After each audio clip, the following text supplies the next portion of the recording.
A number between 149 and 159? 151. And a number between 1 and 4. 3. 151, 3. Who? It's just Tony Mundine. Tony Mundine? Yeah. Here's your folder. Tony Mundine.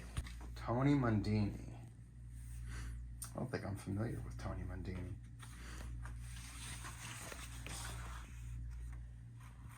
Like the sideburns.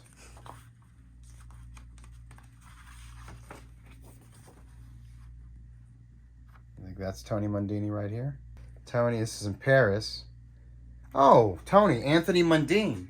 This is, do you remember Anthony Mundine? Yeah. Who was, he's an Australian fighter. This is his father, who fought Carlos Monzon. And he was Australia's middleweight champ, light heavyweight champ, and heavyweight champ.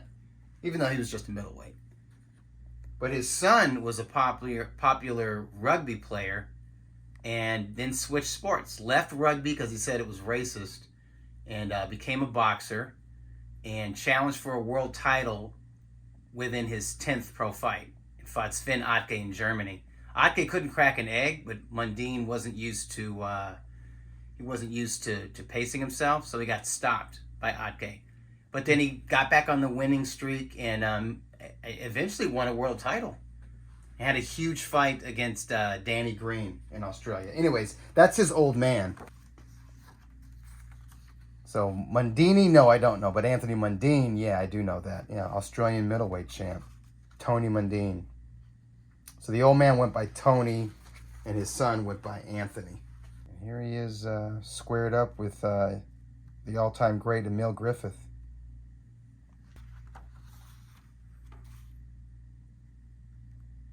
I'm not sure who won this fight.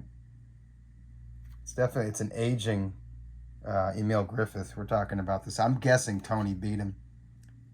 The 70s was Tony's decade, and obviously the 60s and even the late 50s was Emil Griffith's decade. Oh, that's a nice shot right there. Yeah.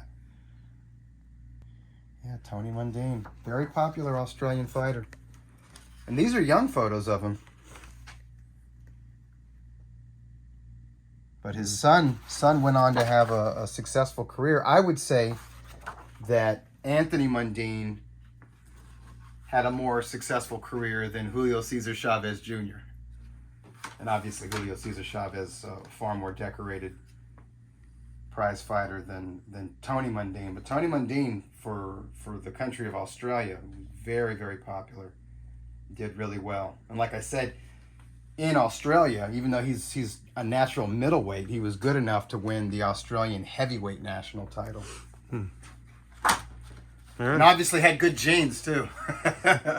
Yes, Tony Mundine, yeah, Tony Mundine.